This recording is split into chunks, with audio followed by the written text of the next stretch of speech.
ನನ್ನ ಅಧ್ಯಾತ್ಮ ಬಂಧುಗಳೇ,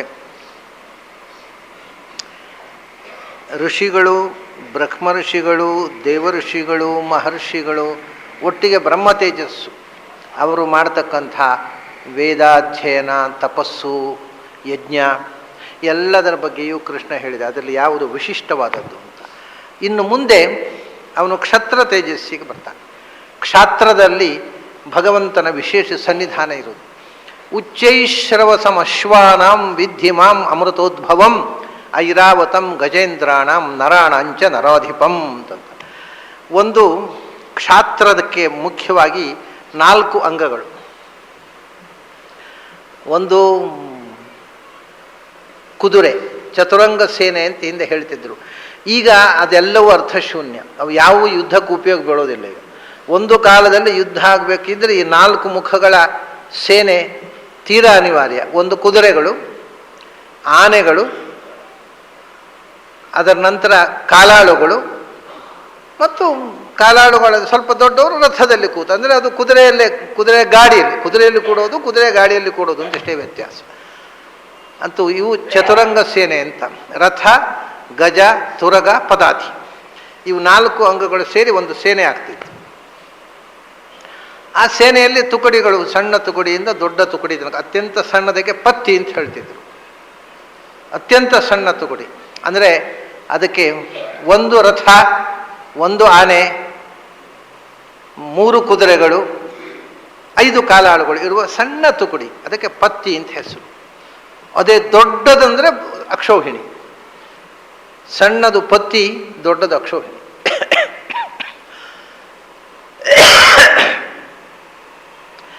ಹಾಗೆ ಸೇನೆಗಳನ್ನು ವಿಭಾಗ ಮಾಡ್ತಿದ್ರು ಹಿಂದೆ. ಯಾಕೆಂದರೆ ಪತ್ತಿ ಅಲ್ಲಿಂದ ಅದನ್ನು 3 ಪಟ್ಟು ಬೆಳೆಸಿ ಕೊನೆಗೆ 10 ಪಟ್ಟು ಅನೀಕಿಯಿಂದ 10 ಪಟ್ಟು ಸೇನೆ ಆದರೆ ಅಕ್ಷೌಹಿಣಿ ಅಂತ ಲೆಕ್ಕ ಮಾಡ್ತಾ ಹೋದ. ಈ ಚತುರಂಗ ಸೇನೆಯಲ್ಲಿ ಮುಖ್ಯವಾಗಿರತಕ್ಕಂಥ ಕ್ಷತ್ರಿಯರಿಗೆ ಬೇಕಾಗಿರೋದು ಕುದುರೆ, ಆನೆ ಮತ್ತು ಕಾಲಾಳುಗಳು. ಇವು 3 ಚೇತನಗಳು. ರಥ ಉಂಟು ಬಿಡಿ, ರಥದ ಸಂಗತಿ ಬಿಡಿ, ರಥ ಬಿಟ್ಟರೆ ಅಲ್ಲಿ ಜೀವಂತವಾದಂಥ ಪ್ರಾಣಿಗಳು 3: ಮನುಷ್ಯ ಪ್ರಾಣಿಗಳು, ಕುದುರೆಗಳು ಮತ್ತು ಆನೆಗಳು. ಅದು ಹೇಳ್ತಾನೆ, ಕುದುರೆಗಳಲ್ಲಿ ಉಚ್ಚೈಶ್ರವಸಮಶ್ವಾನಾಂ ವಿದ್ಧಿ ಮಾಂ ಅಮೃತೋದ್ಭವಂ ಅಂತ. ಕುದುರೆಗಳಲ್ಲಿ ಬಹಳ ಶ್ರೇಷ್ಠವಾದ ಕುದುರೆ, ಸಮುದ್ರ ಮಥನ ಕಾಲದಲ್ಲಿ ಬಂದಂಥ ದೇವಲೋಕದ ಕುದುರೆ, ಇಂದ್ರನ ಕುದುರೆ ಉಚ್ಚೈಶ್ರವಸ್ಸು ಅಂತ. ಕೃಷ್ಣ ಒಂದೊಂದು ಸಂದರ್ಭದಲ್ಲಿ ಒಂದೊಂದು ರೀತಿಯ ಆಯಾಮಗಳನ್ನ ಅವನು ಹೇಳುವಾಗ ಹೇಳ್ತಾನೆ. ಹೀಗೆ ಹೇಳಿದರೆ ಮರಗಳಲ್ಲಿ ಅಶ್ವತ್ಥ ಅಂತ ಹೇಳಬೇಕಾಗಿರಲಿಲ್ಲ ಅವನು, ಮತ್ತು ಸಮುದ್ರ ಮಥನ ಕಾಲದಲ್ಲಿ ಬಂದಂಥ ಪಾರಿಜಾತ ಅಂತ ಹೇಳಬೇಕಿತ್ತು. ಕುದುರೆಯನ್ನು ಹೇಳಿದ ಹಾಗೆ ಹೇಳೋಲ್ಲ ಅವನು. ಯಾಕೆಂದರೆ ಅದು ವಾಸ್ತವಿಕವಾಗಿ ಪಾರಿಜಾತ ಅನ್ನುವಂಥದ್ದು ಭೂಲೋಕದಲ್ಲಿ ಇಲ್ಲದೇ ಇದ್ದ ಒಂದು ಅಪೂರ್ವ ವೃಕ್ಷ ಏನೋ ಹೌದು. ಅದನ್ನು ಕೃಷ್ಣ ಸ್ವತಃ ದೇವಲೋಕದಿಂದ ಭೂಮಿಗೆ ತಂದಿದ್ದೂ ಹೌದು. ಆದರೆ ಅವನು ತಂದ ಪಾರಿಜಾತವನ್ನು ಹೇಳುವುದಿಲ್ಲ ಅವನು. ಯಾಕೆಂದರೆ ನಮ್ಮ ಜೀವನಕ್ಕೆ ವಿಶಿಷ್ಟವಾಗಿ ಉಪಯೋಗ ಆಗುವಂಥ ವಸ್ತುವನ್ನು ಅಲ್ಲಿ ಹೇಳಿದವನು. ವೃಕ್ಷಗಳಲ್ಲಿ ಪಾರಿಜಾತ ಅಂತ ಹೇಳಿದರೆ ಏನು ಉಪಯೋಗ ಇಲ್ಲ. ಯಾಕೆ ಗೊತ್ತಾ? ನಾವು ಬಳಸಲಿಕ್ಕೆ ಆಗುವುದಿಲ್ಲ ಅದನ್ನು. ಪಾರಿಜಾತದಲ್ಲಿ ಒಂದು, ಈಗ ನಾವು ಏನು ಪಾರಿಜಾತ ಅಂತ ಹೇಳ್ತೇವೆ ಅದು ಪಾರಿಜಾತ ಅಲ್ಲ, ನಿಜವಾದ ಪಾರಿಜಾತ ಅಲ್ಲ ಅದು. ಅದು ಸುಮ್ಮನೆ ಹೆಂಗಸರಿ ಸಮಾಧಾನಕ್ಕೋಸ್ಕರ ಅದಕ್ಕೆ ಇದು ಪಾರಿಜಾತ ಅಂತ ತೋರಿಸೋದು. ನಾವು ಪಾರಿಜಾತ ಹೂವನ್ನು ದೇವರಿಗೆ ಸಮರ್ಪಣೆ ಮಾಡಿದವನು ಒಂದು ಭ್ರಮೆಯಲ್ಲಿ ಅವರು ಖುಷಿ ಪಡಲಿ ಅಂತ. ಅದು ಪಾರಿಜಾತ ಅಲ್ಲ, ಅದು ಒಂದು ಆರ್ಡಿನರಿ ಹೂ. ಅದು ಆಯುರ್ವೇದದ ಪ್ರಕಾರ ಪಾರಿಜಾತದಿಂದ ಕೆಲವು ಔಷಧಗಳನ್ನು ಮಾಡಲಿಕ್ಕೆ ಬರುತ್ತೆ ಅದರ ಎಲೆಯಿಂದ. ಅದು ಈ ಪಾರಿಜಾತದಿಂದ ಆಗೋಲ್ಲ. ಸೊ ಅದು ಆಯುರ್ವೇದೀಯವಾಗಿ ಔಷಧವಾಗಿಯೂ ಅದು ಪಾರಿಜಾತ ಅಲ್ಲ. ಹೂವಾಗಿಯೂ ಕೃಷ್ಣ ತಂದಂಥ ಪಾರಿಜಾತ ಹೂವಿನ ಕಂಪು ಇಲ್ಲ ಇದರಲ್ಲಿ, ಅದರ ಬಾಳಿಕೆಯೂ ಇಲ್ಲ. ಇದು ಒಂದು ಅರ್ಧ ತಾಸಿನಲ್ಲಿ ಬಾಡಿ ಹೋಗುವಂಥ ಹೂವು. ಅದು ದೇವಲೋಕದ ಪಾರಿಜಾತ, ಬಾಡದ ಹೂವು, ಅದರ ಸುಗಂಧ ಬಹಳ ಅದ್ಭುತವಾದದ್ದು. ಹಾಗಾಗಿ ನಾವು ಪಾರಿಜಾತ ಅಂತ ವೃಕ್ಷಾಣಾಂ ಪಾರಿಜಾತೋಸ್ಮಿ ಅಂದರೆ ಇದೇ ಪಾರಿಜಾತ ಅಂತ ತಿಳ್ಕೊಂಡು ಸುಮ್ಮನೆ ವ್ಯರ್ಥವಾಗತ್ತೆ, ಮನುಷ್ಯರಿಗೆ ಉಪಯೋಗಕ್ಕೆ ಬೀಳೋದಿಲ್ಲ. ಆದರೆ ಅಶ್ವತ್ಥವನ್ನು ವೃಕ್ಷದಲ್ಲಿ ಶ್ರೇಷ್ಠ ಅಂತ ತಿಳ್ಕೊಂಡದ್ರಿಂದ ಇರೋ ಉಪಯೋಗ ಏನು ಅನ್ನೋದು ನಾವು ನಿನ್ನೆ ನೋಡಿದೆವು. ಹಾಗಾಗಿ ಅವನು ಪ್ರತಿಯೊಂದನ್ನು ಹೇಳುವಾಗಲೂ ನಮ್ಮ ಅನುಸಂಧಾನಕ್ಕೆ ಉಪಯೋಗ ಬೀಳುವ ಹಾಗೆ ಹೇಳ್ತಾನೆ. ಹಾಗೆ ಕುದುರೆಗಳಲ್ಲಿ ಬಹಳ ಶ್ರೇಷ್ಠವಾದ ಕುದುರೆ, ಭೂಲೋಕದಲ್ಲಿ ಸಿಗುವ ಕುದುರೆಗಳಲ್ಲಿ ಅದು ಯಾವುದನ್ನು ಒಂದು ವಿಶಿಷ್ಟ, ಒಂದು ಬಲಿಷ್ಠ ಇರುತ್ತೆ, ಇನ್ನೊಂದು ದುರ್ಬಲ ಇರುತ್ತೆ, ಅದು ಬೇರೆ ವಿಷಯ. ಆದರೆ ವಿಭೂತಿ ಅಂತ ಹೇಳುವಂಥ ಕುದುರೆಗಳು ಯಾವುದಿಲ್ಲ. ಕುದುರೆಗಳಲ್ಲಿ ನಿಜವಾಗಿ ಅದನ್ನು ಹೇಳಿದ ಉಚ್ಚೈಶ್ರವಸಂ, ಸಮುದ್ರ ಮಥನ ಕಾಲದಲ್ಲಿ ಬಂದಿರತಕ್ಕಂಥ ಕುದುರೆಯೇ ನಿಜವಾಗಿ ಕುದುರೆಗಳಲ್ಲಿ ಶ್ರೇಷ್ಠವಾದ ಕುದುರೆ.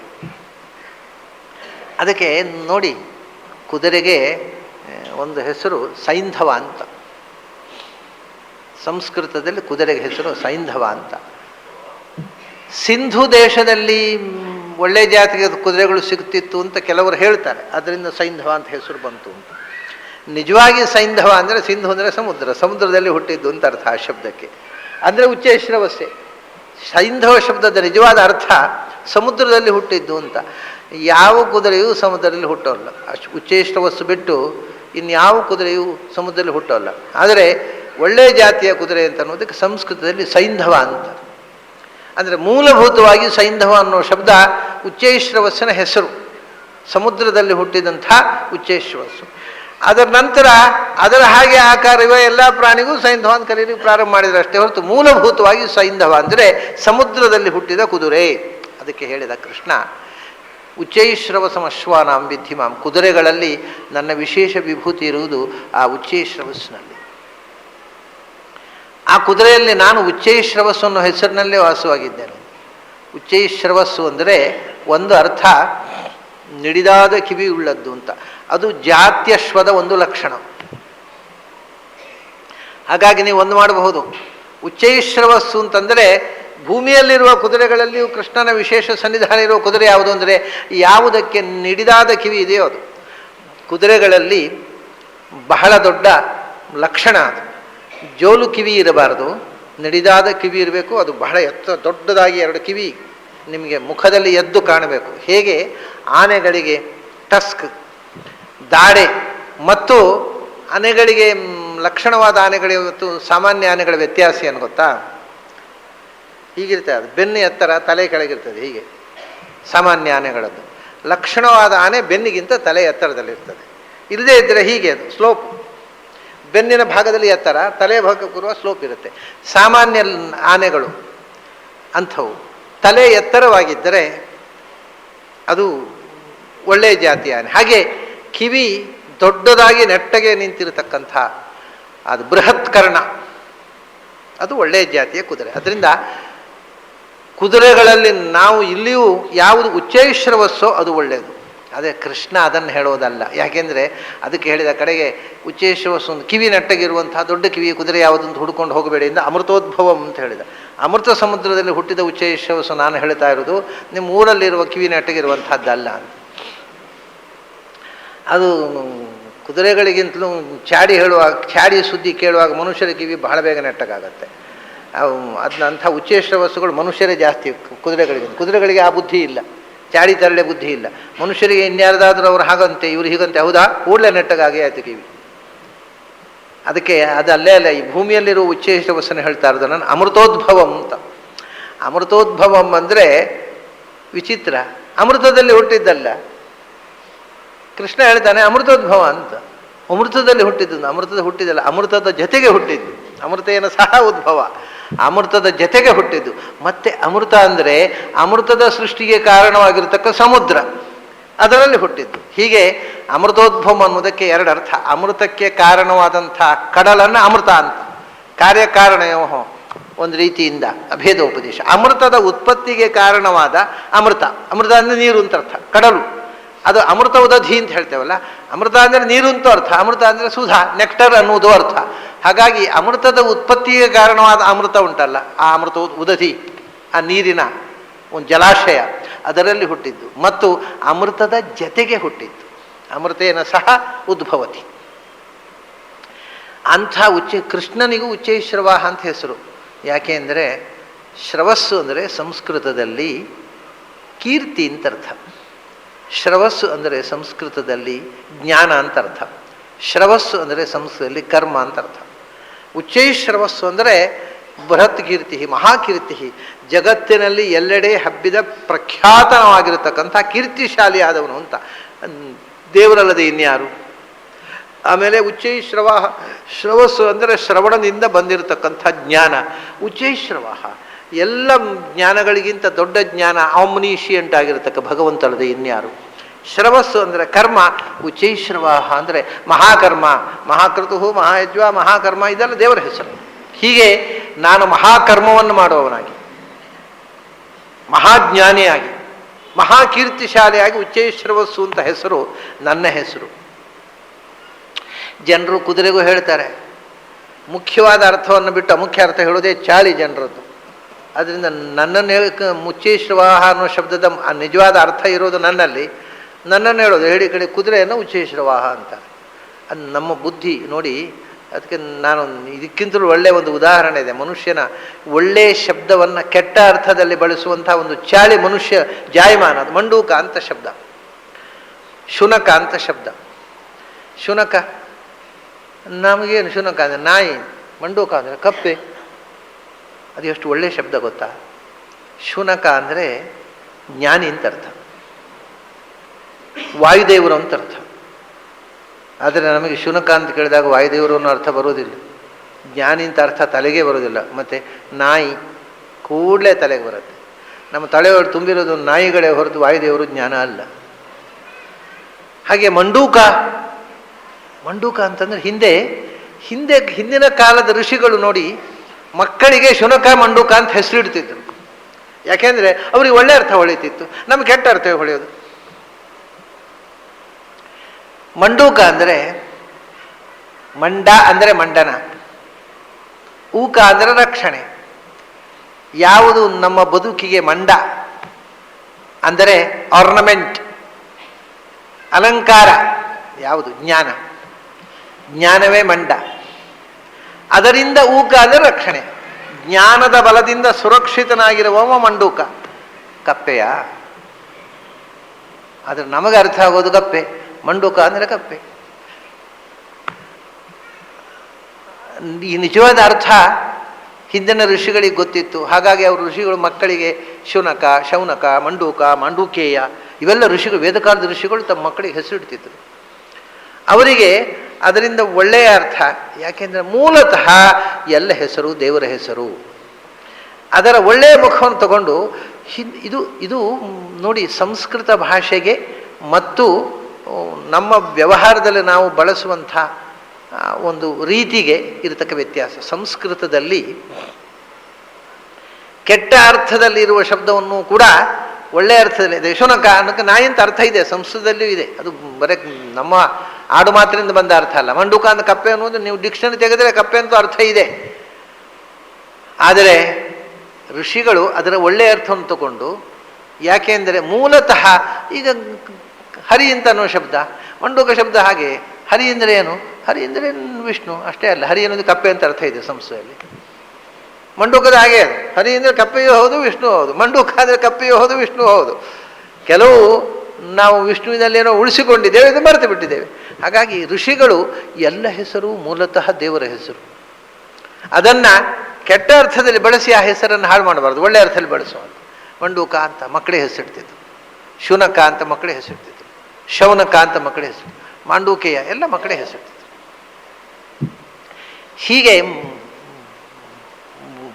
ಒಂದು ಶಬ್ದವನ್ನು, ಕೆಟ್ಟ ಅರ್ಥದಲ್ಲಿದ್ದ ಶಬ್ದವನ್ನು ಒಳ್ಳೆಯ ಅರ್ಥದಲ್ಲಿ ಬಳಸುವಂಥದ್ದು ಸಂಸ್ಕೃತ ಭಾಷೆ ಬೆಳೆದು ಬಂದ ಬಗೆ.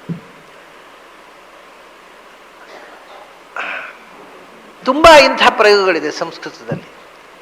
ನಾವು ಅದನ್ನು ಒಳ್ಳೆಯ ಅರ್ಥದಲ್ಲಿಯೇ ಬಳಸೋದು, ಕೆಟ್ಟ ಅರ್ಥದಲ್ಲಿ ಬಳಸುವುದೇ ಇಲ್ಲ. ಇವಾಗ ದೇವರನ್ನು ಭಗವಂತ ಅಂತ ಹೇಳ್ತೀವಿ. ಅದರ ಕೆಟ್ಟ ಅರ್ಥ ಏನು ಗೊತ್ತುಂಟ? ಹೆಣ್ಮರುಳ ಅಂತ, ಹೆಣ್ಪೆಕ್ಕಡ ಅಂತ ಭಗವಾನ್ ಅಂದರೆ. ಯಾರೂ ಆ ಅರ್ಥದಲ್ಲಿ ಬಳಸುವುದಿಲ್ಲ ಸಂಸ್ಕೃತದಲ್ಲಿ. ಆದರೆ ಆ ಅರ್ಥದಲ್ಲಿ ಬಳಸುವುದೇ ಇಲ್ಲ. ಆ ಶಬ್ದದ ವಾಚ್ಯಾರ್ಥ ಅದು. ಹೆಣ್ಣಿನ ಹಿಂದೆ ಜೊಲ್ಲು ಸುರಿಸಿಕೊಂಡು ಹೋಗುವ ಅಂತ. ಆ ಅರ್ಥದಲ್ಲಿ ಸಂಸ್ಕೃತ ಸಾಹಿತ್ಯದಲ್ಲಿ ಬಳಸುವುದೇ ಇಲ್ಲ. ಭಗವಾನ್ ಅಂದರೆ ಮಹಾತ್ಮ, ದೊಡ್ಡವ, ಭಾಗ್ಯಶಾಲಿ. ಹೀಗೆ ಒಂದು ಶಬ್ದವನ್ನು ಕೆಟ್ಟ ಅರ್ಥದಿಂದ ತೆಗೆದು ಅದಕ್ಕೆ ತುಂಬ ಎತ್ತರದ ಅರ್ಥ ಕೊಟ್ಬಿಡ್ತೀವಿ. ನಾವು ಬಳಕೆ ಮಾಡ್ತಾ ಮಾಡ್ತಾ ಒಳ್ಳೆಯ ಅರ್ಥದ ಶಬ್ದಕ್ಕೂ ಕೆಟ್ಟ ಅರ್ಥವನ್ನು ತರ್ತೇವೆ. ಅದು ನಮ್ಮ ಬಳಕೆಯ ದೋಷ. ಅದೇ ಥರ ಉಚ್ಚೈಶ್ರವಸ್ಸು ಅಂತಂದರೆ ಹಿರಿದಾದ ಕೀರ್ತಿ ಇರತಕ್ಕಂಥ ಭಗವಂತ. ಅವನು ಅಮೃತೋದ್ಭವ. ಯಾಕೆಂದರೆ ಅಮೃತ ಸಮುದ್ರದಿಂದಲೇ ಮೇಲೆ ಬಂದವ, ಅಮೃತವನ್ನು ಹಿಡ್ಕೊಂಡು ಮೇಲೆ ಬಂದವ, ಅಮೃತದ ಜೊತೆಗೆ ಬಂದವ. ಕುದುರೆಗಿಂತ ಮುಖ್ಯ ಅವನು ಅಮೃತ ಹಿಡ್ಕೊಂಡು ಬಂದವನೇ ಧನ್ವಂತರಿ. ನಾನು ಅಮೃತ ಹಿಡ್ಕೊಂಡು ಬಂದವಪ್ಪ, ನಾನೇ ಉಚ್ಚೈಶ್ರವಸ್ಸು, ಅಮೃತವನ್ನು ತಂದು ದೇವತೆಗಳಿಗೆ ಕೊಟ್ಟ ಕೀರ್ತಿ ನನ್ನದು. ಅದು ಬಿಟ್ಟು ಕುದುರೆ ಹೇಳ್ತಾರಲ್ಲಪ್ಪ, ಉಚ್ಚೈಶ್ರವಸಮ ಶ್ವಾನಾಂ ವಿದ್ಧಿ ಮಾಂ ಅಮೃತೋದ್ಭವಂ. ಆದರೆ ಕುದುರೆಯಲ್ಲಿಯೂ ಅದಕ್ಕೆ ಉಚ್ಚೈಶ್ರವಸ್ಸು ಅಂತ ಹೆಸರು. ಯಾಕೆಂದರೆ ಉಚ್ಚೈಶ್ರವಸ್ ಶಬ್ದ ವಾಚ್ಯನಾಗಿ ನಾನು ಸನ್ನಿಹಿತನಾಗಿದ್ದೇನೆ ಆ ಕುದುರೆಯಲ್ಲಿ, ಅದು ಶ್ರೇಷ್ಠ. ಅದರಿಂದ ಆ ತಳಿಯಲ್ಲಿ ಬಂದ ಕುದುರೆಗಳು ಉಚ್ಚೈಶ್ರವಸ್ಸಿನ ಪರಂಪರೆಯಿಂದ ಬಂದಂತಹ ಕುದುರೆಗಳಿಗೆ ಒಂದು ವಿಶಿಷ್ಟ ಗುಣ ಬಂತು. ಏನು ವಿಶಿಷ್ಟವಾದ ಗುಣ?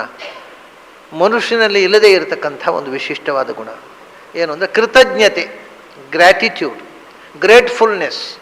ಅದು ಮನುಷ್ಯರಲ್ಲಿ ಇಲ್ಲ. ಮನುಷ್ಯರು ಉಪಕಾರ ಮಾಡಿದವರಿಗೇ ಮೋಸ ಮಾಡ್ತಾರೆ ಮನುಷ್ಯ. ಯಾಕಂದರೆ ಸುಲಭದಲ್ಲಿ ಸಿಗೋರು ಅವರೇ, ಈ ವ್ಯಾಪಾರಿಗಳಿಗೆ ಸುಲಭದಲ್ಲಿ ಸಿಗೋರು ನಿತ್ಯದ ವ್ಯಾಪಾರ ಮಾಡೋರು. ಹಾಗೆ ಅವರಿಗೆ ಖಾಯಂ ವ್ಯಾಪಾರಿಗಳಿದ್ದಾರಲ್ಲ, ಅಪರೂಪಕ್ಕೆ ಬರುವವರು 10 ಅಂಗಡಿಯಲ್ಲಿ ಕ್ರಯ ವಿಚಾರಿಸ್ಕೊಂಡು ಬರ್ತಾರೆ. ಇವನಿಗೆ ಟೊಪ್ಪಿ ಹಾಕ್ಲಿಕ್ಕೆ ಆಗೋದಿಲ್ಲ, ಹೌದಾ, ಅಲ್ಲಿ 10 ಪೈಸೆ ಕಮ್ಮಿ ಉಂಟು, ಆಚೆ ಅಂಗಡಿ ಹೋಗ್ತಾನೆ. ಈ ಖಾಯಂ ವ್ಯಾಪಾರ ಮಾಡೋರಿದಲ್ಲ, ನಾವು ಖಾಯಂ ಗಿರಾಕಿಗಳು, ಏನಿದ್ರು ನಮಗೆ ಅವರು ಮೋಸ ಮಾಡೋಲ್ಲಪ್ಪ ಅಂತ ನಂಬಿಕೆಯಿಂದ ಟೊಪ್ಪಿ ಹಾಕಿಸ್ಕೊಳ್ಳಿಕ್ಕೆ ಸಿದ್ಧರಾಗಿ ಹೋಗೋರು ಖಾಯಂ ಗಿರಾಕಿಗಳು. ಒಂದು ಅಂಗಡಿದು ಅಲ್ಲಿ ಹೋದ ತಕ್ಷಣ ಅವರು, ಸ್ವಾಮಿ ಒಂದು ಒಳ್ಳೆ ಮಾಲು, ಅದು ಯಾರು ಕೊಂಡೋಗದೆ ಅದು ಉಳಿದಿರುತ್ತೆ ಒಂದು ಮಾಲು, ಅದು ಖಾಯಂ ಗಿರಾಕಿಗಳಿಗೆ ಕೊಟ್ಟು ಒಂದು ಒಳ್ಳೆ ಮಾಲು ಬಂದಿದೆ, ಅದು ನಿಮಗೋಸ್ಕರ ತೆಗೆದಿಟ್ಟಿದ್ದೀರಿ ಅಂತ ಬೇರೆ ಅಂಗಡಿಗಳಿಗಿಂತ 2 ರೂಪಾಯಿ ಜಾಸ್ತಿ ಆಗಿ, ನಿಮಗೆ ಏನು ಅಂದರೆ ನೋಡಿ ನಮ್ಮ ಖಾಯಂ ಗಿರಾಕಿಗಳಾದ್ರಿಂದ ನಮಗೆ ಸ್ಪೆಷಲ್ ಮಾಲ್ ಕೊಟ್ಟರು. ಸ್ಪೆಷಲ್ ಮಾಲ್ ಅಂದರೆ ಅದು ಇನ್ಫೀರಿಯರ್ ಕ್ವಾಲಿಟಿ ಮಾಲ್. ಅಷ್ಟು ಇನ್ಫೀರಿಯರ್ ಕ್ವಾಲಿಟಿ ಬೇರೆ ಅಂಗಡಿಯಲ್ಲಿ ಅಷ್ಟು ದುಬಾರಿ ಬೆಲೆಗೆ ಸಿಗೋಲ್ಲ, ಅಷ್ಟೇ ಸ್ಪೆಷಾಲಿಟಿ. ಕೆಟ್ಟ ಮಾಲು ಹೆಚ್ಚು ಬೆಲೆಗೆ ಕೊಡೋದು. ಇದನ್ನು ಯಾರಿಗೆ ಮಾಡಬೇಕು ಅಂದರೆ ಪರಿಚಯ ಇದ್ದವರಿಗೆ ಮಾಡುವಂಥ ಅರ್ಥಶಾಸ್ತ್ರ, ಇದು ಇಕನಾಮಿಕ್ಸ್. ಯಾಕೆಂದರೆ ಹೊಸಬರಿಗೆ ನೀವು ಮಾಡಿದ್ರೆ ಇನ್ನೊಂದ್ಸತಿ ಅಂಗಡಿ ಬರೋಲ್ಲ. ಈ ಖಾಯಂನವ ನೀವು ಏನು ಮಾಡಿದ್ರು ಬರ್ತಾನೆ, ಯಾಕಂದ್ರೆ ಬೆಸ್ಟ್ ಬಿದ್ದಾಗಿದೆ. ನೀವು ಟೊಪ್ಪಿ ಹಾಕಲಿಕ್ಕೆ ಒಳ್ಳೆಯ ಗಿರಾಕಿ ಅಂದರೆ ನಿನ್ನ ಪರ್ಮನೆಂಟ್ ಗಿರಾಕಿಗಳು, ನಿಮ್ಮ ಸ್ನೇಹಿತರಿಗೆ ಟೊಪ್ಪಿ ಹಾಕು. ಹಾಗೆ ಮನುಷ್ಯ ಯಾರು ನಂಬಿ ಬರ್ತಾರೆ ಅವರಿಗೆ ಟೊಪ್ಪಿ ಹಾಕೋದು ಸುಲಭ, ನಮ್ಮದೇ ಇದ್ದವ್ರು ಟೊಪ್ಪಿ ಹಾಕೋದು. ಆದ್ದರಿಂದ ಯಾರು ನಮ್ಮ ಉಪಕಾರ ಮಾಡಿದ್ದಾರೆ ನಂಬ್ತಾರೆ ಅವರಿಗೆ ಟೊಪ್ಪಿ ಹಾಕೋದೇ ಸೇಫ್ ಆದಂಥ ಬದುಕುವ ದಾರಿ ಅಂತ ಮನುಷ್ಯ ತೀರ್ಮಾನ ಮಾಡಿಬಿಟ್ಟಿದ್ದಾನೆ. ಆದರೆ ಪಾಪ ಈ ಸಂಗತಿ ಇನ್ನೂ ಪ್ರಾಣಿಗಳಿಗೆ ಗೊತ್ತಿಲ್ಲ, ಕುದುರೆಗೆ ಗೊತ್ತೇ ಇಲ್ಲ. ನೋಡಿ, ಕುದುರೆ ಎನ್ನುವುದು ಯಾಕೆ ಯುದ್ಧದಲ್ಲಿ ಬಳಸ್ತಾರೆ ಅಂದರೆ ಅಷ್ಟು ಫೇತ್ಫುಲ್. ಅದು ಯುದ್ಧದಲ್ಲಿ ಪ್ರಾಮಾಣಿಕತೆ ಮುಖ್ಯ. ಸೈನಿಕರು ಈ ಕಡೆಗೆ ಬಂದು ಆ ಕಡೆ ಹೆಲ್ಪ್ ಮಾಡಿದ್ದಾರೆ, ನಂಬಲಿಕ್ಕೆ ಬರೋದಿಲ್ಲ. ಈ ಕಡೆಯಿಂದ ಯುದ್ಧಕ್ಕೆ ಹೋಗೋದು ಆಯ್ತಲ್ಲ. ಭೀಷ್ಮಾಚಾರ್ಯ ಮಾಡಿದ್ದೇನು? ಭೀಷ್ಮಾಚಾರ್ಯ ಮನಃಪೂರ್ವಕವಾಗಿ ಅವರಿಗೊಂದು ಪ್ರಾಮಾಣಿಕತೆ ಇತ್ತು, ದೈಹಿಕವಾಗಿ ಆ ಕಡೆ ಹೋಗಲಿಲ್ಲ. ಆದರೆ ಬೆಳಗಾತ ಬರುವಾಗ ದೇವರ ಹತ್ರ, ಓ ದೇವರೇ ಪಾಂಡವರಿಗೆ ಜಯ ಕೊಡು. ಅರೆ, ಈ ದೇವರು ಪ್ರಾರ್ಥನೆ ಮಾಡಿ ಇದ್ದಕ್ಕೆ ಬರೋ ದೇವರು, ಓ ದೇವರೇ ಪಾಂಡವರಿಗೆ ಜಯ ಕೊಡು. ನಾನು ಸೇನಾಪತಿ ಆಗಿದ್ದರೂ ಕೂಡ ಅನ್ಯಾಯದ ಪಕ್ಷಕ್ಕೆ ಸೇರಿಕೊಂಡಿದ್ದೇನೆ, ನ್ಯಾಯದ ಪಕ್ಷಕ್ಕೆ ಜಯ ಕೊಡು. ಹೀಗೆ ದೇವರ ಹತ್ರ ಪ್ರಾರ್ಥನೆ ಮಾಡಿ ಬರುತ್ತಿತ್ತು. ಆದರೆ ಕುದುರೆ ಖಂಡಿತ ಪಾಂಡವರ ಕಡೆಯ ಕುದುರೆ ಕೌರವರಿಗೆ ಜಯ ಆಗಲಿ ಅಂತಾಗಲಿ, ಕೌರವರ ಕಡೆಯ ಕುದುರೆ ಪಾಂಡವರಿಗೆ ಜಯ ಆಗಲಿ ಅಂತ ಕನಸಿನಲ್ಲಿಯೂ ಯೋಚಿಸುವುದಿಲ್ಲ. ಅದಕ್ಕೆ ಏನು ಅಂದರೆ ತನ್ನ ಸ್ವಾಮಿನಿಷ್ಠೆ. ಈ ಫೇತ್ಫುಲ್ನೆಸ್ ಅನ್ನೋದು ಕುದುರೆಯಲ್ಲಿ ಇರೋದರಿಂದ, ಮತ್ತು ಒಬ್ಬ ಯಜಮಾನ ಗಾಯಗೊಂಡರೆ ಅದು ಮೈಯೆಲ್ಲ ಗಾಯ ಆಗಿ ನೆತ್ತರು ಸುರಿತಾ ಇದ್ರು ಯಜಮಾನನನ್ನು ಶಿಬಿರಕ್ಕೊಂಡು ಹೋಗಿ ಪ್ರೊಟೆಕ್ಟ್ ಮಾಡಿದ್ರೆ ತಾನು ಬೀಳೋದಿಲ್ಲ, ಆಮೇಲೆ ಕುಸಿದು ಬೀಳ್ಬಹುದು. ಇಷ್ಟು ಸ್ವಾಮಿನಿಷ್ಠೆ ಮತ್ತು ಪ್ರಾಮಾಣಿಕತೆ ಇರುವುದು. ಅದಕ್ಕೋಸ್ಕರ ಕೃಷ್ಣ ಅದನ್ನು ವಿಶೇಷವಾಗಿ ಉಲ್ಲೇಖ ಮಾಡೋದು. ಅದಕ್ಕೋಸ್ಕರ ಯುದ್ಧದಲ್ಲಿ ಕುದುರೆಗಳನ್ನು ಬಳಸ್ತಿದ್ರು. ಕುದುರೆಗಳ ವೈಶಿಷ್ಟ್ಯ ಇದು. ಬೇರೆ ಪ್ರಾಣಿಗಳಲ್ಲಿಲ್ಲದಂಥ ಈ ಕೃತಜ್ಞತೆಯನ್ನು ನಾನು ಕುದುರೆಗಳಲ್ಲಿ ನಾನೇ ಕೂತು ಅಭಿವ್ಯಕ್ತ ಮಾಡಿದೆಪ್ಪ. ಅದರಲ್ಲಿ ಹೈಯೆಸ್ಟ್ ಪ್ರಾಣಿ ಎಂದರೆ ಕುದುರೆಗಳಲ್ಲಿ ಶ್ರೇಷ್ಠವಾದದ್ದು. ಅಮೃತ ಸಮುದ್ರದಲ್ಲಿ ಅಮೃತ ಮಥನ ಕಾಲದಲ್ಲಿ ಅಮೃತದ ಜೊತೆಗೆ ಮೂಡಿ ಬಂದ, ಅಮೃತದ ಜೊತೆಗೆ ಅಂದರೆ ಅಮೃತ ತಂದ ನನ್ನ ಜೊತೆಗೆ ಮೂಡಿ ಬಂದ. ನಾನು ಅಮೃತೋದ್ಭವ. ನಾನು ಧನ್ವಂತರಿ ಬರೋ ಮುಂಚೆ ಕುದುರೆ ಬಂತು, ಕುದುರೆ ಬಂದ ಮೇಲೆ ನಾನು ಬಂದದ್ದು. ಹಾಗಾಗಿ ನನ್ನ ಜೊತೆಗೆ ಮೂಡಿ ಬಂದ ಧನ್ವಂತರಿಯ ಕಸಿನ್ ಬ್ರದರ್ ಅಂತ ಹೇಳ್ತಾರಲ್ಲ, ಹಾಗೆ ಒಂಥರ ಬ್ರದರ್ಹುಡ್. ನನ್ನ ಜೊತೆಗೆ ಮೂಡಿ ಬಂದಂಥ ಕುದುರೆ ನಾನು. ಹಾಗೆ ಉಚ್ಚೈಶ್ರವಸಮ ಶ್ವಾನಾಂ ವಿದ್ಧಿ ಮಾಂ ಅಮೃತೋಪಮಂ ಅಮೃತೋದ್ಭವಂ. ಎರಡನೇ ಪ್ರಾಣಿ ಆನೆ. ಯುದ್ಧದಲ್ಲಿ ಬಳಸ್ತಾ ಇದ್ದದ್ದು ಆನೆಯನ್ನು 2 ಕಾರಣಗಳಿಗೋಸ್ಕರ. ಕುದುರೆಯಂತೆಯೇ ಆನೆಯು ಅತ್ಯಂತ ಕೃತಜ್ಞವಾದ ಪ್ರಾಣಿ. ಅದು ತನ್ನನ್ನು ಸಾಕುವ ದನಿಯನ್ನು ಎಂದೂ ದನಿಗೆ ದ್ರೋಹ ಮಾಡುವುದಿಲ್ಲ.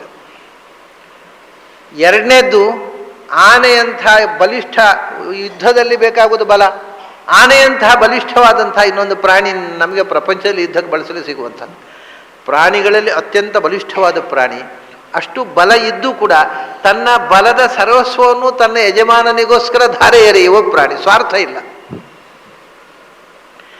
ಮೂರನೇದು ಯುದ್ಧ ಬಳಸೋ ಕಾರಣ ಏನು ಅಂದರೆ, ಆನೆಗೆ ಒಂದು ದೌರ್ಬಲ್ಯ ಇದೆ, ದೊಡ್ಡ ದೌರ್ಬಲ್ಯ. ಅಷ್ಟು ಬಲದ ಜೊತೆಗೆ ಏನು ಅಂದರೆ, ತನಗೆ ಅಷ್ಟು ಬಲ ಇದೆ ಅಂತ ಅದು ಗೊತ್ತಿಲ್ಲ. ಆದ್ದರಿಂದ ಈ ಮಾವತ ಎಳ್ಳಿ ಕೂಡದೇ ಇದ್ದವನೊಂದು ತಂಟೆ ಹೇಳಿದ್ರು ಅವನೊಂದು ನಾಯಿ ಮರಿ ಹಾಗೆ ಬರ್ತದೆ. ಯಾಕೆಂದರೆ ಅವನ ತನಕಿಂತ ಬಲಿಷ್ಠ ಅನ್ನೋ ಭ್ರಮೆ ಅದಕ್ಕೆ. ಎಲ್ಲಿಯಾದರೂ ಮಾವತ ಒಂದು ಹೊಡೆತಕ್ಕೆ ಅವನು ಸಿಕ್ಕೋಲ್ಲ ಅಂತ ಗೊತ್ತಾದರೆ ಯಾವ ಆನೆಗಳು ಮನುಷ್ಯ ಹೇಳಿದಾಗ ಕೇಳ್ತಿಲ್ಲ. ಅದಕ್ಕೆ ತನ್ನ ಬಲದ ಅವೇರ್ನೆಸ್ ಇಲ್ಲ. ಅದು ಯುದ್ಧಕ್ಕೆ ಬಳಸಲಿಕ್ಕೆ ಇನ್ನೊಂದು ಕಾರಣ. ಆನೆ ಅತ್ಯಂತ ಬಲಿಷ್ಠವಾದ ಪ್ರಾಣಿ ಮತ್ತು ತನಗೆ ಅಷ್ಟು ಬಲ ಇದೆ ಅಂತ ಗೊತ್ತಿಲ್ಲದ ಪ್ರಾಣಿ ಮತ್ತು ಬಹಳ ಪ್ರಾಮಾಣಿಕವಾದ ಪ್ರಾಣಿ. ಅನ್ನ ಹಾಕಿದ ಯಜಮಾನನಿಗೆ ಎಂದೂ ದ್ರೋಹ ಮಾಡುವುದಿಲ್ಲ. ಅಂಥ ಒಂದು ಪ್ರಾಣಿ. ನಾನು ಕಣ್ಣಾರೆ ನೋಡಿದಂಥ ಒಂದು ವಿಷಯ ನಿಮಗೆ ಹೇಳಬೇಕು. ನಾನು ಅದಮಾರ ಮಠದಲ್ಲಿ ಒಂದು ಆನೆ ಇತ್ತು. ಐರಾವತಂ ಗಜೇಂದ್ರಾಣ ಅಂತ ಕೃಷ್ಣ ಆನೆ ವಿಷಯ ಹೇಳ್ತಾನೆ. ಅದಮಾನ ಮಠದಲ್ಲಿ ಒಂದು ಆನೆ ಇತ್ತು. ಅದು ಪ್ರಚಂಡವಾದ ಆನೆ. ಪ್ರಚಂಡವಾದ ಆನೆ ಅಂದರೆ ನಾನು ಆಗ ಹೇಳಿದ್ನಲ್ಲ, ಸಾಮಾನ್ಯ ನೀವು ಎಲ್ಲ ಆನೆಗಳದ್ದು ಹೀಗೆ ಇರೋದು. ಅದು ಮುಂದೆ ಬಂದ ಹಾಗೆ ತಲೆ ತಗ್ಗು, ಕುತ್ತಿಗೆಗಿಂತ ಕೆಳಗೆ, ಅದು ಮಾತ್ರ ಹೀಗೆ ಕುತ್ತಿಗೆಗಿಂತ ಮೇಲೆ ತಲೆ, ಭಾರಿ ಲಕ್ಷಣವಾದ ಆನೆ. ಅದು ಉತ್ಸವದ ಬೀದಿಯಲ್ಲಿ ನಿಂತು ಬಿಟ್ಟರೆ ಆನೆ ಒಂದು ಇದ್ದರೆ ಸಾಕು, ಅಲಂಕಾರ ಅಲ್ಲ. ರಥ ಬೀದಿ ಕೃಷ್ಣನ ಉತ್ಸವಕ್ಕೆ ಅಲಂಕಾರ ಅದು. ಅಂಥ ಆನೆ ಆಮೇಲೆ ಉಡುಪಿಯಲ್ಲಿ ಬರಲಿಲ್ಲ. ಅದು ಕೊನೆ ಆ ರೀತಿಯ ಭಾರಿ ಗಾತ್ರದ, ಭಾರಿ ಹೈಟು ಕೂಡ. ಅದರ ಕಥೆ ನಿಮಗೆ ಹೇಳಿದರೆ ಅದರದನ್ನು ಅದು ಹಿಂದೆ ಮಹಾರಾಜರ ಜಂಬೂ ಸವಾರಿಗೋಸ್ಕರ ಬಳಸಲಿಕ್ಕೆ ಸೆಲೆಕ್ಟ್ ಆದ ಆನೆಗಳಲ್ಲಿ ಒಂದು. ಜಂಬೂ ಸವಾರಿಗೆ ಬಹಳ ಲಕ್ಷಣವಾದ ಆನೆಯನ್ನು ಮಾತ್ರ ಸೆಲೆಕ್ಟ್ ಮಾಡ್ತಾರೆ. ತುಂಬ ಆನೆಗಳ ಲಕ್ಷಣಶಾಸ್ತ್ರ ಪ್ರಕಾರ ಪ್ರಚಂಡವಾದ ಆನೆ. ಆದರೆ ಅದನ್ನು ಸೆಲೆಕ್ಟ್ ಮಾಡಿದವರು ಜಂಬೂ ಸವಾರಿಗೆ ಬಳಸಲಿಲ್ಲ. ಯಾಕೆಂದರೆ ಅದು ಎಷ್ಟು ಪ್ರಚಂಡವಾಗಿತ್ತೋ ಅಷ್ಟೇ ಕಿಡಿಗೇಡಿಯಾಗಿತ್ತು ಆ ಆನೆ. ಯಾರು ಹೇಳಿದರೂ ಪೂರ್ಣ ಕೇಳುತ್ತಿರಲಿಲ್ಲ.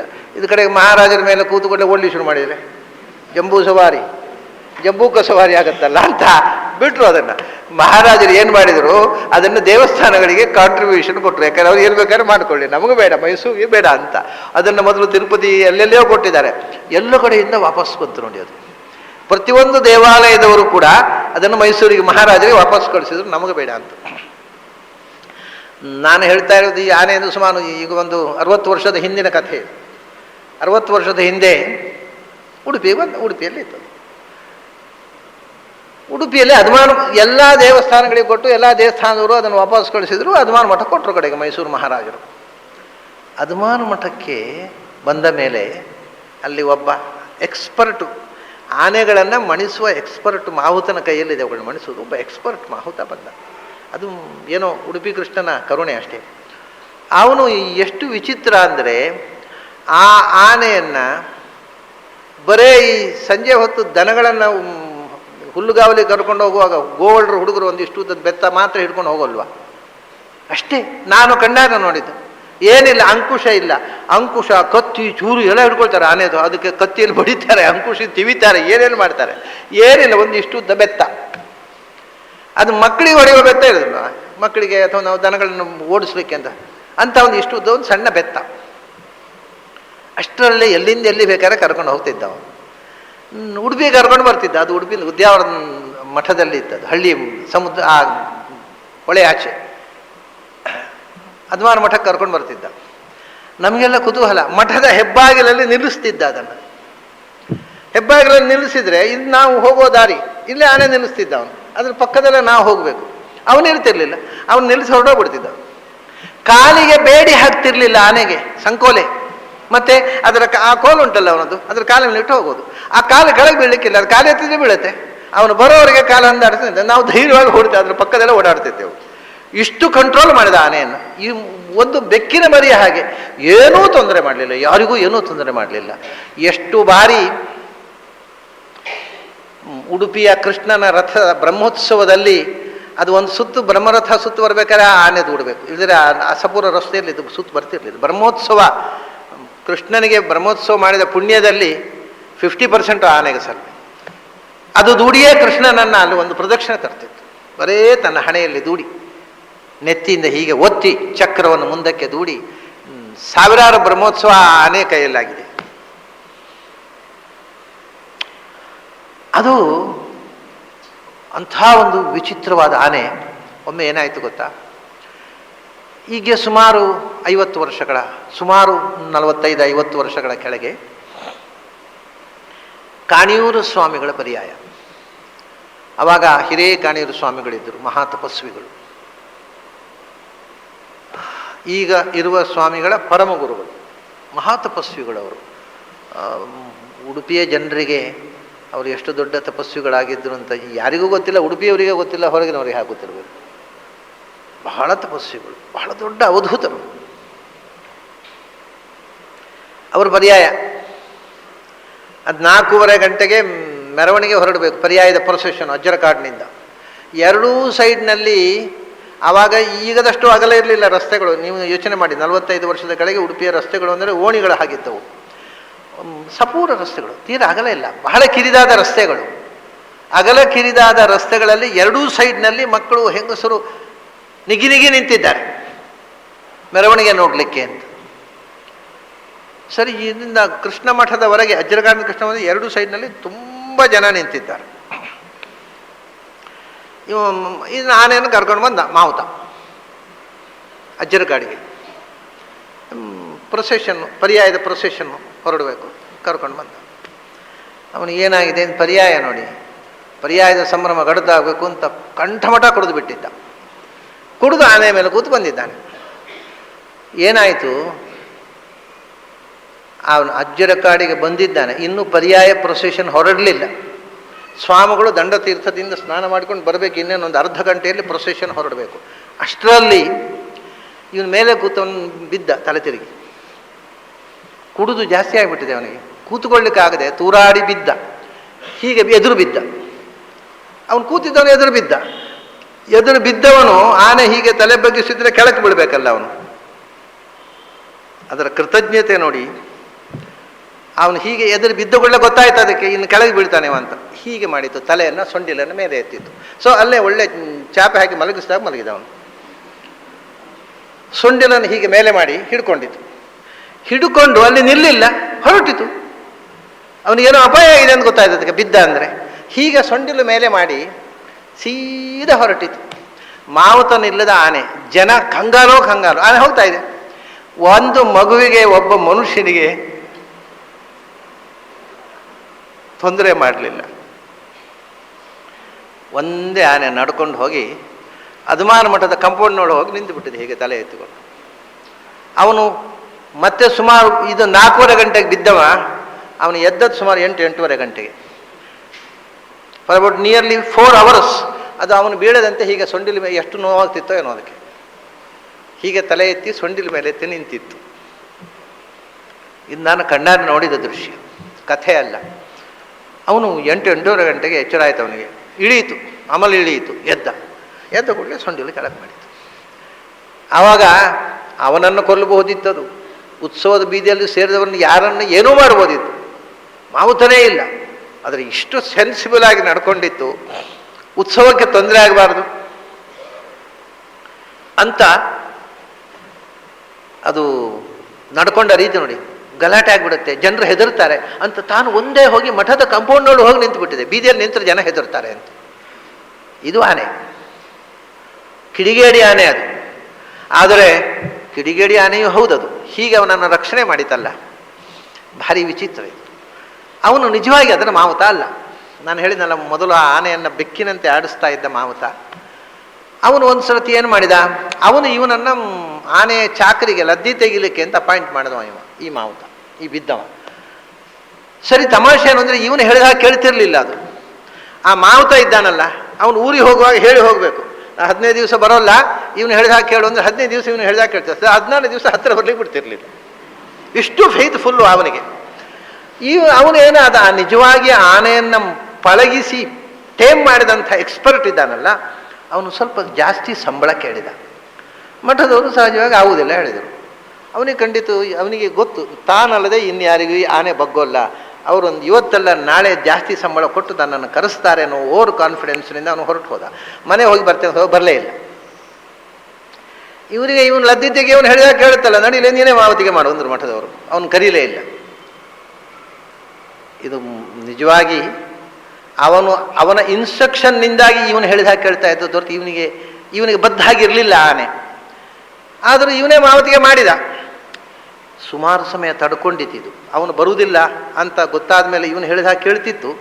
ಆದರೆ ಏನು ಮಾಡೋದು ಗೊತ್ತುಂಟ, ನೀನು ಹೇಳಿದ ಹಾಗೆ ಕೇಳುವುದು ನಾನು ಸುಮ್ಮನೆ ನಿನ್ನ ಮೇಲೆ ಒಂದು ಪ್ರೀತಿಯಿಂದ ಅಷ್ಟೇ, ನೀನು ನನಗೆ ಯಾವ ಲೆಕ್ಕವೂ ಅಲ್ಲ ಅಂತ ಆಗಾಗ ವಾರ್ನ್ ಮಾಡುತ್ತಿತ್ತು.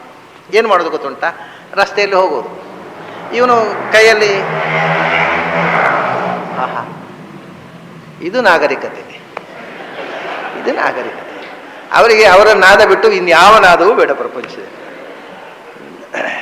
ಸರಿ, ಈಗ ಅವನು ಒಟ್ಟಿಗೆ ಹೋಗ್ತಿದ್ದ. ಅಂಕುಶ ಹಿಡ್ಕೊಂಡೆಲ್ಲ ಹೋಗ್ತಿದ್ದ. ಹೋದಾಗ ಸುಮ್ಮನೆ ಹೋಗ್ತಿತ್ತು. ಎಲ್ಲರೂ ಹತ್ತಿರ ರಸ್ತೆ ಪಕ್ಕದಲ್ಲಿ ಈಗ ಸೊಂಡಿಲಿ ಸಿಗುವಂಥದ್ದೊಂದು ಟೊಂಗೆ ಸಿಕ್ಕಿದ್ರೆ ಮೆಲ್ಲ ತುಂಡು ಮಾಡೋದು. ಅದನ್ನು ಒಂದು ಸಣ್ಣ ಟೊಂಗೆಯನ್ನು ತುಂಡು ಮಾಡಿ ಸುಮ್ಮನೆ ಅವನ ತಲೆ ಹೀಗೆ ಟ್ಯಾಪ್ ಮಾಡಿ ಟಪ್ಪ ಒಂದು ಹೊಡೆಯೋದು, ಬಿಸಾಡೋದು. ಅಂದರೆ ನಾನು ಮನಸ್ಸು ಮಾಡಿದ ನಿನಗೇನು ಮಾಡಬಲ್ಲೆ, ನೀನು ಪ್ರೀತಿಯಿಂದ ನೀನು ಹೇಳಿದಾಗ ಕೇಳ್ತಾ ಇದ್ದೇನೆ ಅಂತ ತೋರಿಸ್ತಿತ್ತು. ಅದು ಯಾವುದನ್ನು ಇವನು ಗಮನಿಸಲಿಲ್ಲ. ನಾನು ಹೇಳಿದಾಗ ಕೇಳಿ ಶುರು ಮಾಡಿದ್ದೀನಿ, ಏನು ತೊಂದರೆ ಇಲ್ಲ ಅಂತ ಧೈರ್ಯವಾಗಿದ್ದ. ಅದ್ಭುತ ಇದು. ಒಂದು ಸರ್ತಿ ಅಲ್ಲಿಂದ ಕಾರ್ಕಳದಲ್ಲಿ ಉತ್ಸವಕ್ಕೆ ಬರಬೇಕು ಅಂತ ಕರೆ ಬಂತು. ಕಾರ್ಕಳ ದೇವಸ್ಥಾನದ ಉತ್ಸವಕ್ಕೆ ಕರೆದು. ಸರಿ, ಮಠದವರು ಯಾವ ದೇವಸ್ಥಾನದ ಉತ್ಸವಕ್ಕೂ ಕೊಡ್ತಿದ್ರು. ಇವನಂತ ಹೇಳಿದ್ರು ಕರ್ಕೊಂಡು ಹೋಗು ಆನೆಯನ್ನು. ಅಂದರೆ ಸುಮಾರು ಅದು ಇದ್ದ ಜಾಗದಿಂದ 35 ಕಿಲೋಮೀಟರ್ ದೂರದ ತನಕ ಆನೆಯನ್ನು ನಡೆಸಿಕೊಂಡು ಹೊಂಡೋಗಿದ್ದಾನೆ. ಒಂದು ವಿಷಯ ಏನು ಅಂದರೆ, ಆನೆ ನಿಮ್ಗೆ ಗೊತ್ತಿದೆ, ಹೆಫ್ಟಿ ಬಾಡಿ. ಅದು ಎಟ್ಟೆ ಸ್ಟ್ರೆಚ್ಚು ನೀವು ಮಧ್ಯದಲ್ಲಿ ನಿಲ್ಲದೆ, ವಿಶ್ರಾಂತಿ ತೆಗೆದುಕೊಳ್ಳದೆ, ನೀರು ಆಹಾರ ತೆಗೆದುಕೊಳ್ಳದೆ ಎಟ್ಟೆ ಸ್ಟ್ರೆಚ್ಚು 35 ಮೈಲು ಕಿಲೋಮೀಟರ್ ನಡೆದರೆ ಅವುಗಳಿಗೆ ಶ್ರಮ ಆಗುತ್ತೆ. Hefty body. ಅದಕ್ಕೆ ಮಧ್ಯದಲ್ಲಿ ನಿಲ್ಲಿಸಿದರೆ ಆಗೋಯ್ತು. ಒಂದು 5 ನಿಮಿಷ ನಿಂತು ಒಂದೆಲ್ಲೋ ನೀರು ಕುಡಿದು ಮುಂದೆ ಹೋಗ್ತವೆ. ಈ ನೀರು ಕುಡಿಯದೆ ಇವನೇನು ಮಾಡಿದ, ಅದಕ್ಕೆ ನೀರು ಕುಡಿದ್ರೆ ಲೇಟ್ ಆಗುತ್ತೆ, ಬೇಗ ಕರ್ಕೊಂಡು ಬಾ ಅಂತ ಹೇಳಿದ್ದಾರೆ ಅಂತ 35 ಕಿಲೋಮೀಟರ್ ಡಿಸ್ಟೆನ್ಸನ್ನು ನೀರು ಕುಡಿಯಲಿಕ್ಕೆ ಬಿಡದೆ, ಅದು ದಾರಿಯಲ್ಲಿ ಹೋಗುವಾಗ ಎಲ್ಲಿಯೋ ಪಾಂಡು ನೋಡಿದ, ರಸ್ತೆ ಬದಿಯಲ್ಲಿ ನೀರುಗಳದ್ದು ಸಣ್ಣ ಸಣ್ಣ ಕೊಳಗಳು ತಿರುಗುತ್ತಿತ್ತದು. ಆಗ ಅದಕ್ಕೆ ಕಿಕ್ ಮಾಡಿ ನೀರು ಕುಡಿಯಲಿಕ್ಕೆ ಬಿಡಲಿಲ್ಲ, ಮಧ್ಯೆಯಲ್ಲಿ ನಿಲ್ಲಕ್ಕೆ ಬಿಡಲಿಲ್ಲ. 35 ಕಿಲೋಮೀಟರ್ ನಾನ್ ಸ್ಟಾಪ್ ಆಗಿ ಅದನ್ನು ನಡೆಸಿದ. ವಿಪರೀತ ಸಿಟ್ಟು ಬಂತು ಅದಕ್ಕೆ. ನಾನು ಇವನಿಗೆ ಇಷ್ಟು ಪ್ರೀತಿಯಿಂದ ಇವನಿಗೆ ವಿಧೇಯನಾಗಿ ನಡ್ಕೊಂಡದ್ದಕ್ಕೆ ನನಗೆ ಹೊಟ್ಟೆ ಹಸಿವಾದಾಗ ನೀರು ಕುಡಿಯಲಿಕ್ಕೆ ಬಿಡಲಿಲ್ಲ ಅಂತ ಸಿಟ್ಟು ಬಂತು. ಅದಕ್ಕೆ ಅದರ ಎಲ್ಲ ತಾಳ್ಮೆಯೂ ಕಳೆದು ಹೋಗಿದೆ. ನಾನು ಇವನನ್ನು ಪ್ರೀತಿಸಿದ್ದಕ್ಕೆ ಇಷ್ಟು ನನಗೆ ಅನ್ಯಾಯ ಮಾಡಿದ ಅಂತ ಸಿಟ್ಟು ಬಂತು ಅದಕ್ಕೆ. ಸಿಟ್ಟು ಬಂದು ಏನು ಮಾತಾಡಲಿಲ್ಲ. ಅವನ ತಲೆ ಮೇಲೆ ಕೂತಿದ್ದಾನೆ, ಸುಮ್ಮನೆ ಹೋಯಿತು. ಕಾರ್ಕಳದಲ್ಲಿ ದೇವಸ್ಥಾನದ ಮುಂದೆ ನಿಲ್ಲಿಸಿ ಕಾಲು ಎತ್ತುವಂತೆ, ಇಳಿಬೇಕಲ್ಲ, ಕಾಲು ಎತ್ತಿ ಹಿಡಿಯುವಂತೆ ಕಿಕ್ ಮಾಡಿದ. ಕಾಲು ಎತ್ತಿ ಕೊಟ್ಟಿತು, ಕಾಲಿಗೆ ಇಳಿದ ತಕ್ಷಣ ಸೊಂಡಿಲಿನಲ್ಲಿ ಹಿಡಿಯಿತವ. ನಾನು ಅಲ್ಲಿ ತನಗೆ ಏನೂ ಮಾಡಲಿಲ್ಲ, ಯಾಕಂದರೆ ಅಷ್ಟು ಹಸಿವು ಸಂಕಟ ಆಗ್ತಾ ಇದೆ ಅದಕ್ಕೆ. ಅನ್ನಸ್ಯ ಕ್ಷುಧಿತಂ ಪಾತ್ರಂ. ಅದಕ್ಕೆ ಹಸಿವು ಅಂದರೆ ಮುಗಿದಲ್ಲಿಗೆ ಎಲ್ಲ ಅಪವಾದ. ಹಿಡಿಯಿತವ ನನ್ನ ಸೊಂಡಿಲಿನಿಂದ ಹಿಡಿದು ನೆಲಕ್ಕೆ ಬಿಸಾಡಿತು. ನೆಲಕ್ಕೆ ಅಂದರೆ ಒಂದು ತೆಂಗಿನ ಮರದಷ್ಟು ಎತ್ತರಕ್ಕೆ ಬಿಸಾಡಿದೆ. ಅದಕ್ಕೆ ಏನು ಬಲಿಷ್ಠವಾದ ಆನೆ, ಅದು ಭಾರಿ ಎತ್ತರದ ಆನೆ. ಆ ಆನೆ ಸುಮಾರು ಒಂದು 20 ಅಡಿ ಎತ್ತರ ಇರ್ಬೋದು, ಅಷ್ಟು ಎತ್ತರದ ಆನೆ, ಭಾರಿ ಎತ್ತರದ ಆನೆ. ಮೇಲಕ್ಕೆ ಬಿಸಾಡಿತು. ಮೇಲಕ್ಕೆ ಬಿಸಾಡಿ ಆದಮೇಲೆ ಅವನ ಮೇಲಕ್ಕೆ ಒಂದು ತೆಂಗಿನ ಮರದಷ್ಟು ಎತ್ತರಕ್ಕೆ ಹೋಗಿ ಕೆಳಕ್ಕೆ ಬಿದ್ದ. ಅದಕ್ಕೆ ಸಂಶಯ ಆಯಿತು, ಇನ್ನು ಬದುಕಿದ್ದರೆ ಕಡೆಗೆ ಅಂತ ಕೆಳಗೆ ಬಿದ್ದ ಮೇಲೆ ಕಾಲಿನಿಂದ ಹೊಸಕ್ಕೆ ಹಾಕಿತು. ಅವನನ್ನು ಬದುಕಿಸಿದ ಆನೆ. ಮೊದಲು ಅವನು ತಲೆ ತಿರುಗಿ ಬಿದ್ದಾಗ ಸೊಂಡಿಲೆತ್ತಿ 4 ಗಂಟೆಗಳ ಕಾಲ ಬದುಕಿಸಿದ ಆನೆ ತನಗೆ ದ್ರೋಹ ಮಾಡಿದ ಅಂತ ಸಿಟ್ಟು ಬಂದ ಕೊಂದೆ ಹಾಕಿ. ಇದು ಆನೆ. ಆ ತಮಾಷೆ ಗೊತ್ತಾ, ಅದೇ ಆನೆ ಅತ್ಯಂತ ಆಶ್ಚರ್ಯದ ಸಂಗತಿ ಏನಂದರೆ, ಅವನನ್ನು ಕೊಂದು ಸೀದಾ ಬಂದು ನ್ಯಾಯಾಲಯದ ಮುಂದೆ ನಿಂತಿದೆ. ಒಂದು ಕೇಸ್ ಮಾಡೋದಾದ್ರೆ ಮಾಡಿ. ಜನರಿಗೆಲ್ಲ ಕಾರ್ಕಳ ಒಬ್ಬರಿಗೆ, ಊರಿನ ಜನರಿಗೆ ತೊಂದರೆ ಕೊಡಲಿಲ್ಲ, ಸೀದಾ ನ್ಯಾಯಾಲಯದ ಬಾಗಿಲಲ್ಲಿ ಬಂದು ನಿಂತು ಬಿಟ್ಟಿದೆ. ಎಲ್ಲರೂ ಕಂಗಾಲು, ವಕೀಲರು ಜಡ್ಜರು ಎಲ್ಲ ಒಳಗೆ ಹೊರಬರುದಿಲ್ಲ ಯಾರು ನ್ಯಾಯಾಲಯದಿಂದ. ಆಮೇಲೆ ಹೋಗಿ ತನ್ನಷ್ಟಕ್ಕೆ ಕಾಡಿನಲ್ಲಿ ಹೋಗಿ ನಿಂತಿತ್ತು, ಪೇಟೆಗೆ ಬರಲಿಲ್ಲ, ಯಾರಿಗೂ ತೊಂದರೆ ಕೊಡಲಿಲ್ಲ. ಭಾರೀ ಭಾಷೆ ಅಂದರೆ ಅದನ್ನು ಕಲಿಬೇಕು, ಅದರ ಬಗ್ಗೆ ಒಂದು ನಾವೆಲ್ ಬರೀಬೋದು, ಅಂಥ ಒಂದು ಭಾಷೆ ಆನೆ. ಆದರೆ ಜೀವಕ್ಕೆ ಜೀವ ಕೊಟ್ಟ ಆನೆ ದ್ರೋಹ ಮಾಡಿದಾಗ ಬಲಿ ತಗೊಂಡೆ. ಈ ಗುಣಕ್ಕೋಸ್ಕರವೇ ಆನೆಯನ್ನು ಯುದ್ಧದಲ್ಲಿ ಬಳಸ್ತಿದ್ರು. ಅದು ಜೀವಕ್ಕೆ ಜೀವ ಕೊಡುವ ಪ್ರಾಣಿ. ಸಿಟ್ಟು ಬಂದರೆ ಎದುರಾಳಿಯನ್ನ ಚಚ್ಚಿ ಬಿಡುವಂತ, ಅದಕ್ಕೇನು ದಾಕ್ಷಿಣ್ಯವೇ ಇಲ್ಲ, ಕರುಣೆಯೇ ಇಲ್ಲ. ಸಿಟ್ಟು ಬಂದರೆ ನಿಷ್ಕರುಣೆಯಿಂದ ಎದುರಾಳಿಗಳನ್ನು ಚಚ್ಚಿ ಬಿಡುವಂತಹ ಪ್ರಾಣಿ. ತನ್ನ ಯಜಮಾನನ ಜೀವಕ್ಕೆ ಜೀವ ಕೊಡುವಂತಹ ಪ್ರಾಣಿ ಅದು. ಆದ್ದರಿಂದ ಯುದ್ಧದಲ್ಲಿ ಚತುರಂಗದಲ್ಲಿ ಎರಡನೆಯ ಅಂಗ ತುರಗ, ಗಜ. ಅದರ ಮೂಲ ಸಮುದ್ರ ಮಥನದಿಂದಲೇ ಬಂದದ್ದು ಅಂತಾನೆ ಕೃಷ್ಣ. ಐರಾವತಂ ಗಜೇಂದ್ರಾಣಂ. ಆನೆಗಳಲ್ಲಿ ಬಹಳ ಶ್ರೇಷ್ಠವಾದ ಆನೆ ಅಂತಂದರೆ ಅದೇ ಲಕ್ಷಣವಾದ ಆನೆಗಳಿವೆ. ಆ ಲಕ್ಷಣವಾದ ಆನೆಗಳಲ್ಲಿ ಅನೇಕ ಜಾತಿಗಳಿದೆ. ಹಿಂದೆ ಒಂದು ವಿಶಿಷ್ಟವಾದ ಜಾತಿ, ಅದು ಬಹಳ ವಿಚಿತ್ರ. ಏನು ಅಂದರೆ ದಾಡೆ ಇಲ್ಲದ ಗಂಡಾನೆ. ಅದು ವಿರಳ. ದಾಡೆ ಇರುವ ಗಂಡಾನೆಗಳು ಟಸ್ಕರ್ ಅಂತ ಹೇಳ್ತೇವೆ ನಾವು. ಈ ಕನ್ನಡದಲ್ಲಿ ಮಖಣ ಅಂತ ಹೇಳ್ತಾರೆ. ಮಖಣ ಅಂತಂದರೆ ದಾಡೆ ಇಲ್ಲದ ಗಂಡಾನೆ. ಯಾಕಂದರೆ ಸಂಸ್ಕೃತದಲ್ಲಿ ಅದಕ್ಕೆ ಹೆಸರು ಮತ್ಕುಣ ಅಂತ. ಅದೇ ಕನ್ನಡ ಮಖಣ. ಅದು ಮತ್ಕುಣ ಅಂದರೆ ದಾಡೆ ಇಲ್ಲದ ಗಂಡಾನೆ. ಆನೆಗಳ ಪ್ರಭೇದಗಳು, ಅವುಗಳ ಕ್ವಾಲಿಟಿ, ಅವುಗಳ ಗುಣಧರ್ಮ ಬೇಕಾದಷ್ಟು ವಿಸ್ತಾರವಾಗಿದೆ. ಸಂಸ್ಕೃತದಲ್ಲಿ ಎಲ್ಲ ಪ್ರಾಣಿಗಳು, ಅವುಗಳ ವೆರೈಟೀಸು, ಅವುಗಳ ಗುಣ ಸ್ವಭಾವ, ಇದರ ವಿಶ್ಲೇಷಣೆ ಪ್ರಾಯ ಪ್ರಪಂಚದ ಇನ್ಯಾವ ಭಾಷೆಯಲ್ಲೂ ಇಲ್ಲ. ಅದು ಸಂಸ್ಕೃತ ಗ್ರಂಥಗಳಲ್ಲಿ. ಹಾಗೆ ಆನೆಯ ಸ್ವಭಾವವನ್ನೇ ವಿಶ್ಲೇಷಣೆ ಮಾಡ್ತಕ್ಕಂಥದ್ದು ಭೂತವಿದ್ಯಾ. ಅಂಥ ಆನೆಗಳ ವಿಶಿಷ್ಟವಾದಂಥ ಒಂದು ಗುಂಪಿನಲ್ಲೇ ಶ್ರೇಷ್ಠವಾದಂಥದ್ದು ಐರಾವತಂ. ಐರಾವತ ಅದು ಚತುರ್ದಂತ ಅಂತ ಹೇಳ್ತಾರೆ. 4 ದಾಡೆಗಳಿದ್ದ ಆನೆ ಅಂತ. ಅದೇ ರೀತಿ ನರಕಾಸುರನ ಪ್ರಾಗ್ಜ್ಯೋತಿಷ್ಯದಲ್ಲಿಯೂ 4 ದಂತ ಆನೆಗಳಿದ್ದವು ಅಂತ ಹೇಳ್ತಾರೆ. ಅದು ವಿಶಿಷ್ಟವಾದ ಆನೆ, ದೇವಲೋಕದ ಆನೆ. ಅದರ ಗುಣವನ್ನು ಹೊತ್ತು ತಂದಂಥ ಆನೆಗಳು ಭೂಮಿಯಲ್ಲಿ ಮತ್ತೆ ಸಿಕ್ಕಿದವು. ಆ ಐರಾವತ,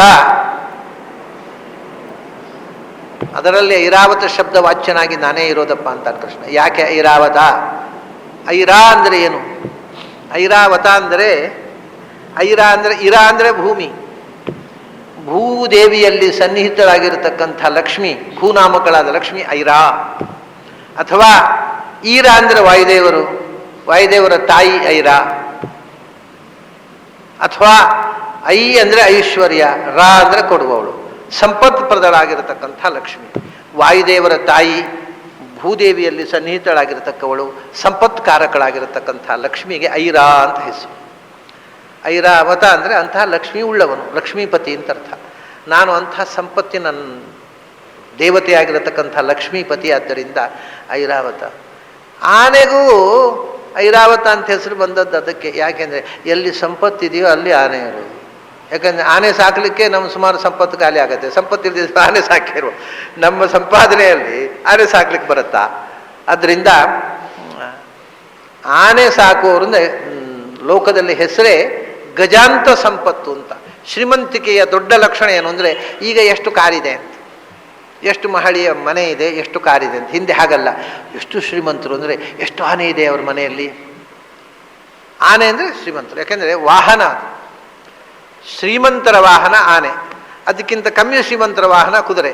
ಅದಕ್ಕಿಂತ ಕಮ್ಮಿ ಶ್ರೀಮಂತರ ವಾಹನ ಎತ್ತಿನ ಗಾಡಿ. ಇದು ವಾಹನಗಳಲ್ಲಿ ಆನೆಯ ಮೇಲೆ ಕೂತು ಹೋಗುವುದು ಅಂದರೆ ಭಾರಿ ಬರಮ, ಶ್ರೀಮಂತರು ಅಂತ ಅರ್ಥ. ಆದ್ದರಿಂದ ಅದು ಐರಾ ಅಂದರೆ ಸಂಪತ್ತು ಕೊಡುವಂಥದ್ದು ಶ್ರೀಮಂತರ ಸೊತ್ತು. ಆದ್ದರಿಂದ ಆನೆಯನ್ನು ಐರಾವತ ಅಂತ. ಮೂಲತಃ ಇಂದ್ರ ಇಡೀ 3 ಲೋಕದ ಸಂಪತ್ತಿನ ಒಡೆಯ. ಅಂಥ ಸಂಪತ್ತು ಬಂದದ್ದು ಅವನಿಗೆ ಐರಾವತ ಬಂದದ್ರಿಂದ. ಮೊದಲು ಸಂಪತ್ತೆಲ್ಲ ಹೋಗಿತ್ತು, ಅದಕ್ಕೆ ಸಮುದ್ರ ಮಥನ. ಹಾಗಾಗಿ ಐರಾವತ ಅಂತ ಆನೆ ಕರೆದರು. ಸಂಪತ್ತಿನ ಒಡತಿಯಾದ ಲಕ್ಷ್ಮಿಯ ಒಡೆಯ ನಾನಾದ್ರಿಂದ ನಿಜವಾಗಿ ಐರಾವತ ನಾನು.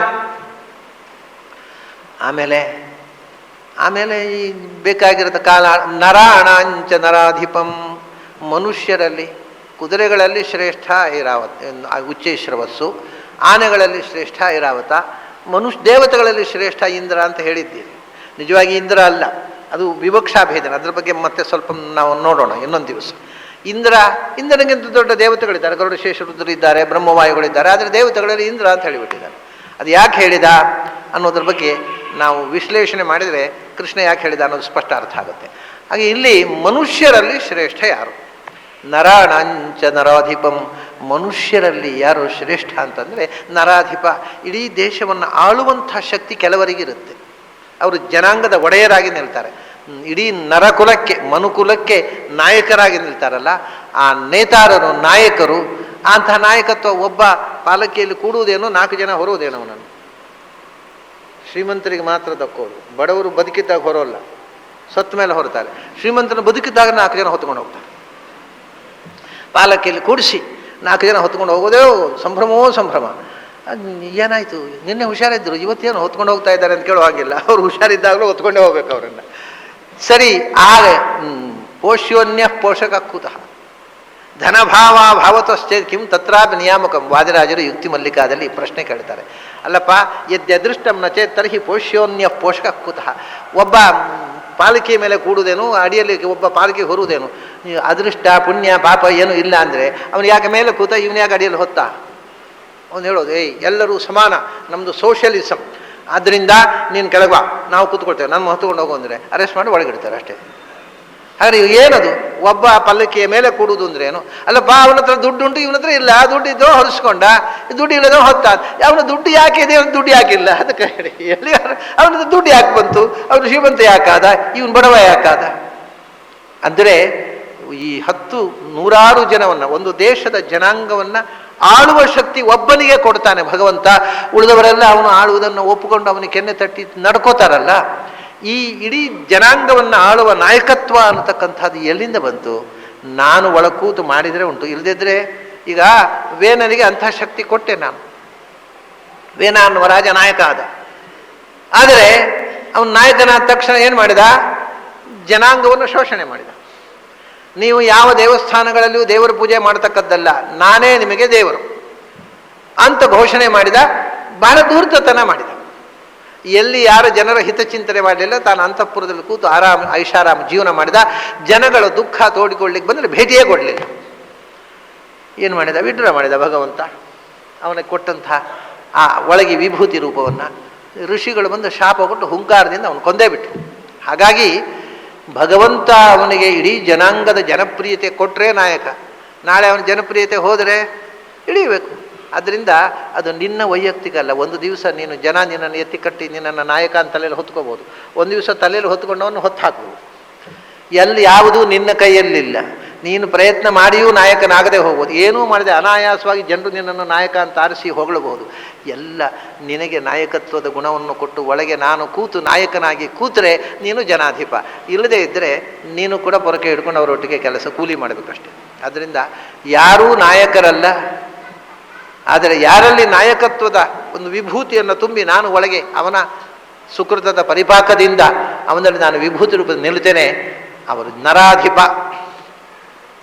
ಎಲ್ಲ ನರರಿಗೆ ಜೀವಜಾತಕ್ಕೆ ಅಧಿಪನಾದ್ದರಿಂದ ಅದು ಭಗವಂತನ ಮೂಲಭೂತವಾದ ಅರ್ಥ. ಹೀಗೆ ಯುದ್ಧಕ್ಕೆ ಸಂಬಂಧಪಟ್ಟಂಥ, ಕ್ಷಾತ್ರಕ್ಕೆ ಸಂಬಂಧಪಟ್ಟ ವಿಷಯಗಳನ್ನು ಹೇಳ್ತಾ ಮುಂದೆ ಇನ್ನು ಯುದ್ಧದಲ್ಲಿ ಬಳಸುವ ಆಯುಧಗಳು, ಅದಕ್ಕೋಸ್ಕರ ಮುಂದೆ ಆಯುಧಗಳು, ಆಯುಧ ಆದಮೇಲೆ ಸಮುದ್ರದಲ್ಲಿ ಬಂದದ್ದು ಆನೆ ಕುದುರೆ ಬಂತು, ಕಾಮಧೇನು ಹೇಳೋದು ಬೇಡವಾ ಅದು ಬರುತ್ತೆ. ಆಮೇಲೆ ಮುಂದೆ ಹೇಗೆ ಬೆಳ್ಕೊಂಡು ಹೋಗುತ್ತೆ ಆ ಮುಂದಿನ ವಿಷಯ ಮತ್ತೆ ನಾಳೆ ಸೇರಿದಾಗ ನೋಡೋಣ. ನಿಮಗೆಲ್ಲ ಅಭಿನಂದನೆಗಳು ಮತ್ತು